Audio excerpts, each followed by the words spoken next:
So what can I help you with?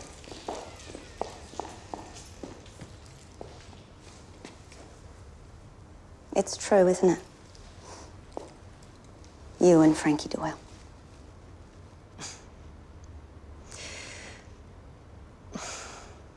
Nothing has happened between Frankie and I. The moment the rumours started, I debriefed my supervisor, and on his advice, I stopped my sessions with Frankie and referred her to another therapist. So why were you hiding the bookshelves?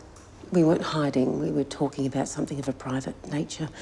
And Frankie felt more comfortable talking there instead of out in the open. What were you talking about? I can't tell you that. I'm sorry. It's confidential between Frankie and me. If you had any integrity, you'd hand in your resignation. Now, you were just responding to the rumours. You plant an idea in someone's head and they search for confirmation of it wherever they look. You can make people believe anything.